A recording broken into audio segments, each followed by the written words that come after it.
Assalamualaikum warahmatullahi wabarakatuh. Udah tahu ya, di medsos ada rame lagi, ada heboh lagi, ya dari model yang ini lagi. Yang heboh soal wayang haram belum selesai. Ini ada lagi yang inti ceramahnya atau dakwahnya mengharamkan pajak negara. Bentar, mengharamkan. Wah, ntar ngeles lagi. Saya nggak ada kok kata-kata mengharamkan di situ. Gitu lagi ntar. Oke, gini aja deh. Silakan pemirsa dengarkan sendiri ceramahnya itu, linknya ada di deskripsi.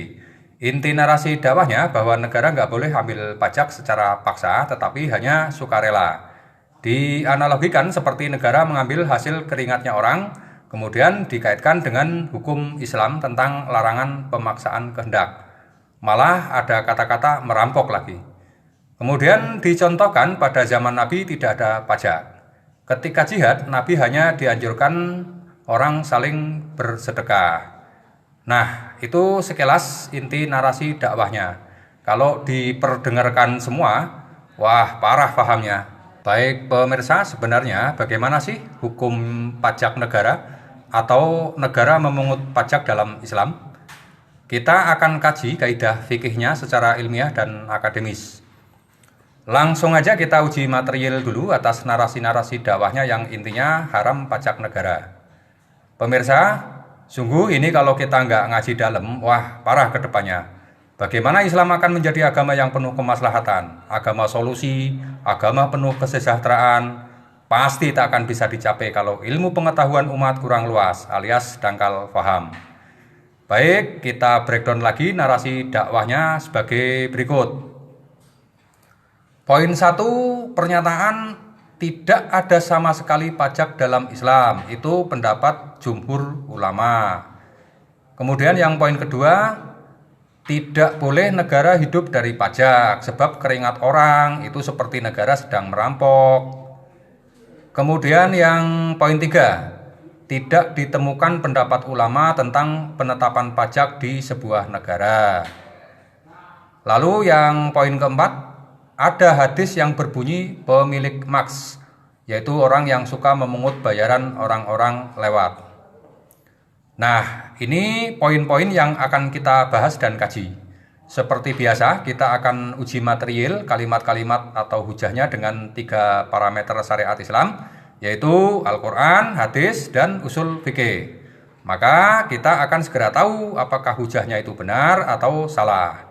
Emang benar-benar pajak negara itu larangan saklek dalam hukum Islam atau tidak?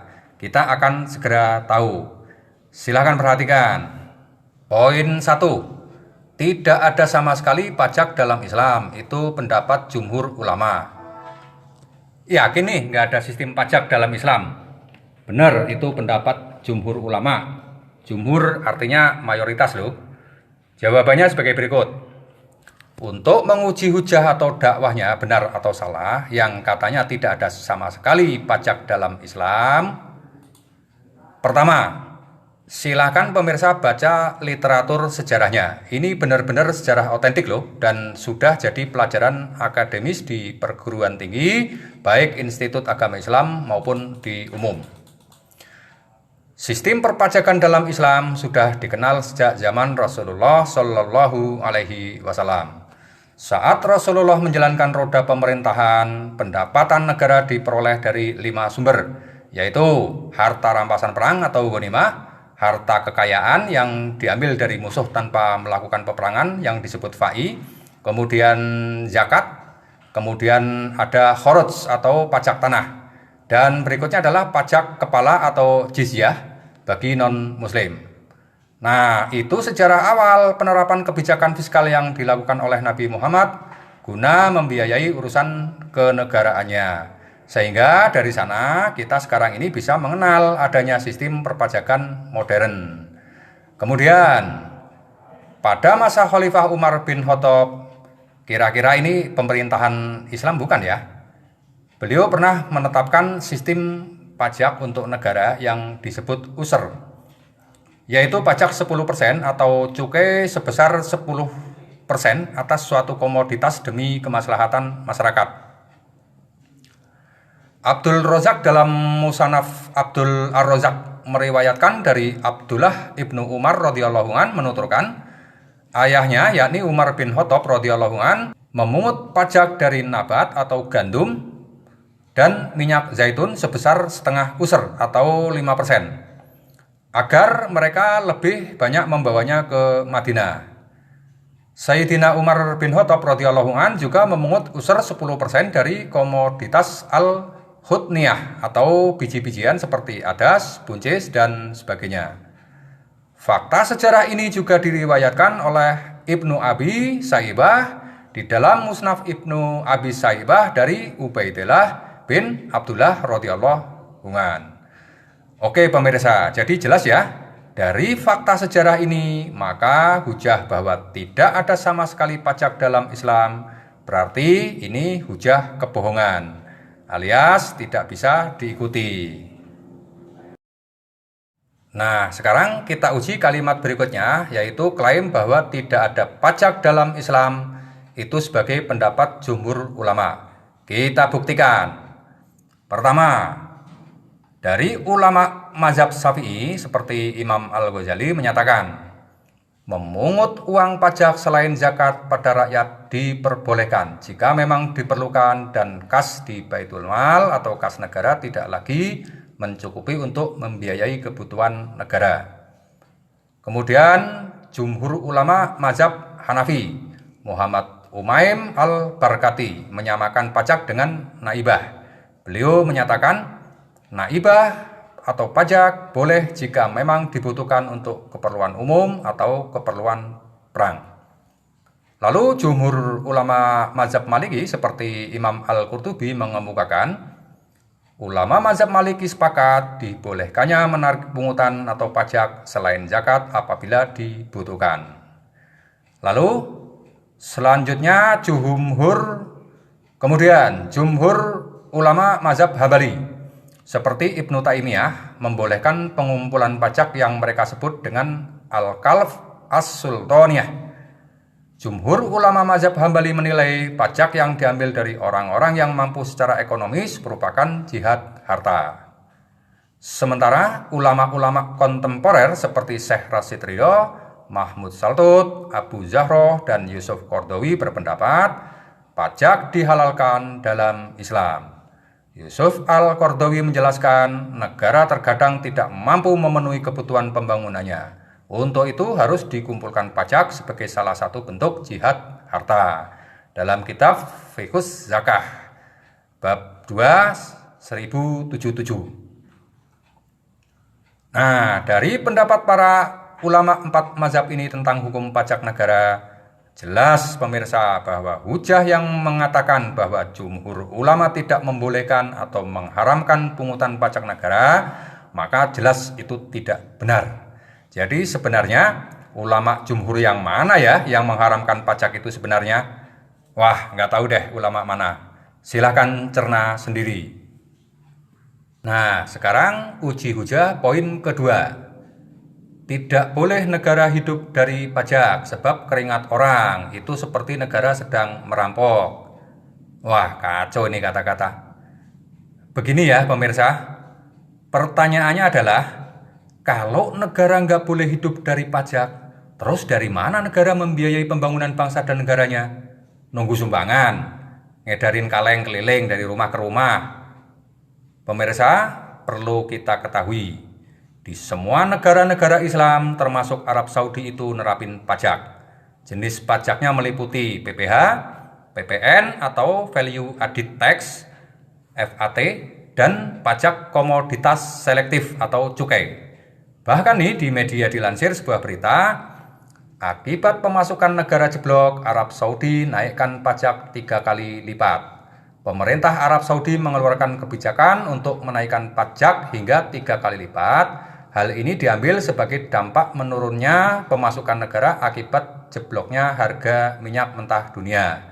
Pajak pertambahan nilai akan dinaikkan menjadi 15% dari semula 5%. Nah, tuh haramkan tuh semua negara Islam yang nerapin pajak. Coba dakwah begitu di sono, di Arab Saudi. Bilang, narikin pajak itu seperti negara merampok. Coba bilang gitu kalau nggak di... Nah, sekarang uji hujah poin ketiga.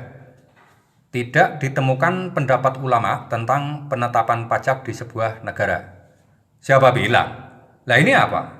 Kan sudah diuraikan tadi bahwa inilah pendapat para ulama 4 mazhab tentang hukum pajak negara. Yang kesimpulannya boleh alias halal. Jelas? Nah, kalau ada orang yang berdakwah mengatakan tidak menemukan pendapat ulama tentang penetapan pajak negara, lah dia udah ngaji kitabnya belum? Atau nggak tahu? Atau karena pahamnya dangkal? Wallahu a'lam. Ini kalau mainnya nggak jauh ya begini. Udah gitu yang jadi jamaahnya ya cuman manggut-manggut aja. Main telan langsung yakin, ini ajaran Islam yang bener nih. Sunnah ini, kita harus kembali ke sunnah. Deh. Nah, sekarang kita uji hujah keempat. Ada hadis yang berbunyi pemilik SMAX, orang yang suka memungut bayaran orang-orang lewat. Ada hadis ini? Ada. Benar, ada beberapa hadis yang pakai frase kata maks. Salah satunya nih, hadis yang berbunyi, Inni sami'tu Rasulullah sallallahu alaihi wasallam yaqulu inna sahibal maksi finnar. Aku mendengar Rasulullah sallallahu alaihi wasallam bersabda, sesungguhnya para penarik al-maks diazab di neraka. Hadis riwayat Ahmad dan Abu Daud 2930. Kemudian ada hadis, fawallazi nafsi biadihi laqad tabat taubatal lau tabaha sahibu maksin la ghafarallahu ila hadis. Artinya, demi zat yang jiwaku ada dalam kekuasaannya, sungguh ia telah bertobat yang apabila seseorang pemungut maksin bertobat dengan cara itu maka pasti akan diampuni. Hadis riwayat Imam Muslim, Ahmad dan Abu Dawud serta Baihaqi. Nah, ini dia pemirsa. Tahu nggak hadis ini asbabul riwayatnya bagaimana? Hadis ini menceritakan tentang orang di zaman Nabi yang melakukan maks atau maksu, yaitu menariki uang dari orang-orang di pasar. Bahasa sekarangnya itu tukang palak atau preman yang suka minta-minta uang pedagang dan orang-orang yang lewat di jalan. Nah, Pak Ogahnya zaman Nabi lah, gampangnya begitu. Nah, hadis ini nggak bisa dijadikan dalil untuk mengharapkan penerapan sistem pajak negara. Kenapa? Berikut keterangan dalam ilmu tafsir dan kaidah fikihnya. Pertama, Al-Imam Al-Nawawi menjelaskan pengertian al-maks atau maksu sebagai berikut. Al-muksul doribatul lati ya'khuduhal muksu. Artinya, al-maksu adalah pungutan yang diambil oleh pemungut liar. Sampai di sini jelas bahwa secara etimologi istilah maks atau al-maksu adalah bermakna pungutan liar. Sedang pajak tidak bisa dikategorikan sebagai al-maks atau al-maksu sebab ada aturan yang ditetapkan oleh negara atas pihak wajib pajak sesuai dengan tuntunan syariat Islam. Silakan baca kitab-kitab di bawah ini. Dalam kaidah fikih dan ilmu tafsir, secara etimologis kata mak atau mukus artinya pengurangan dengan penzaliman, yakni segala pungutan uang yang diambil makis atau pemungutnya dari para pedagang dengan cara-cara zalim atau pemaksaan. Dengan demikian, istilah maks diartikan sebagai pungutan liar yang memaksa. Nah, justru jumhur ulama sepakat bahwa maks atau mukus ini tidak dapat digeneralisir atau disamakan dengan pemungutan bea cukai, apalagi pajak negara. Jumhur ulama Ahlus Sunnah wal Jamaah dari 4 mazhab, yaitu Syafi'i, Hanafi, Maliki, dan Hambali, seperti yang tadi ini, sepakat bahwa pajak negara tidak dapat dikiaskan atau disamakan sebagai maks atau mukus, sebab beda arti, beda substansi dan konteks. Jelas? Nah, lalu apa dasarnya negara secara sahih memungut pajak menurut syariat Islam? Istilah yang digunakan untuk kesahihan pajak negara adalah bernama doribah atau naibah. Jadi tidak bisa dikaitkan dengan dalil maks ini. Berikut dasar fikihnya. Jumhur ulama diantaranya Imam Ghazali, Imam Syatibi, dan Imam Ibnu Hazm menyatakan kebolehan negara mengambil pajak dari kaum muslimin, tentunya yang sesuai syariat Islam, mendasari hadis yang diriwayatkan dari Fatimah binti Qais. Rasulullah Shallallahu Alaihi Wasallam bersabda, Inna fil mali lahakkon siwaz zakat. Sesungguhnya pada harta ada hak dan kewajiban untuk dikeluarkan selain zakat. Hadis riwayat Tirmizi dan Darimi. Nah, sabda Nabi Muhammad SAW ini adalah implementasi dari sebuah ayat Al-Quran yang berbunyi, Hudz min amwalihim sodakotan tutahhiruhum ila ayah. Ambillah dari sebagian harta mereka, dengan sodakoh itu kamu membersihkan dan mensucikan mereka. Sampai ayat berikutnya. Nah, apa bahasa logika dari redaksi ayat yang berbunyi ambillah sebagian harta mereka? Pertanyaannya adalah, siapa yang berhak mengambil? Apakah arti ayat ini bahwa semua orang bebas liar bisa seenaknya main ambil harta orang dengan alasan infak, sedekah, pajak, dan lain-lain kepada semua orang? Ya nggak begitu cara memanainya. Itu namanya tukang palak. Itu yang namanya model maks atau memaksa. Maka yang berhak mengambil sesuai makna dalam redaksi ayat ini adalah ya otoritas yang berwenang. Siapa? Yaitu pada masa pemerintahannya Nabi Muhammad. Ya Nabi Muhammad yang punya otoritas. Nah, untuk masa sekarang yang berwenang ya negara. Ini berlaku untuk semua pengumpulan secara terorganisir. Baik hal zakat, infak, mal, pajak, dan sebagainya. Makanya negara punya badan Basnas, punya sistem pajak. Sementara kita tahu menurut keterangan jumhur ulama mazhab Hambali dan Yusuf Qaradawi tadi, yang berpendapat bahwa pajak yang diambil dari orang-orang yang mampu secara ekonomis merupakan amal sedekah dan jihad harta selain kewajiban zakat. Kemudian keterangan dari Rasyid Ridho dalam tafsir Al-Manar menafsirkan Al-Quran surat An-Nisa ayat 29. Ini ayatnya, silakan perhatikan.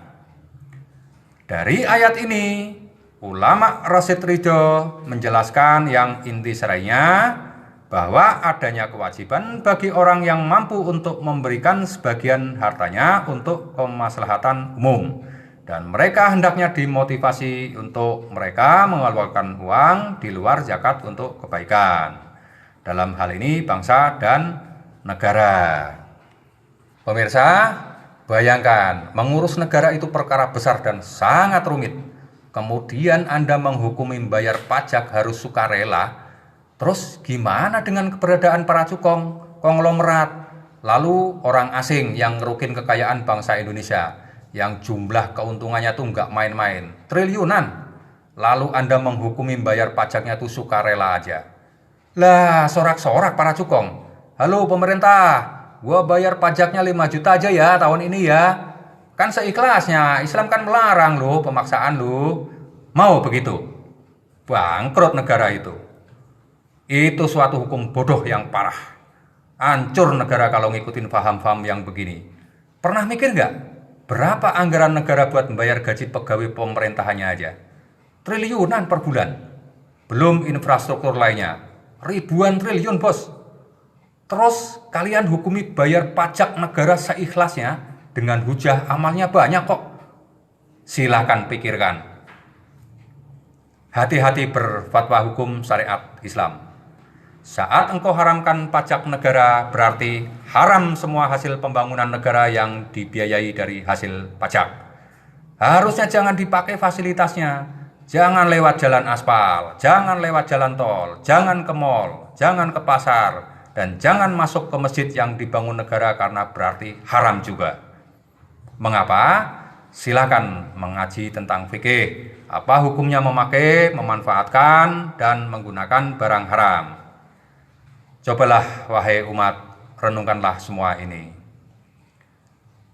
Pemirsa, hikmah yang dapat kita petik dari semua ini adalah dakwah syariat Islam itu harus berada di tangan atau harus dikuasai oleh orang-orang yang cakap dalam ilmu, dalam agama, oleh orang-orang yang cerdas, oleh ulama yang berilmu luas dan beradab tinggi.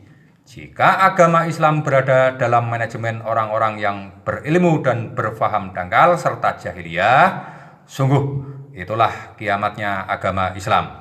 Sebab bukannya membawa kemaslahatan, malah melahirkan kekacauan dan petaka bagi umat dan kemapanan dunia.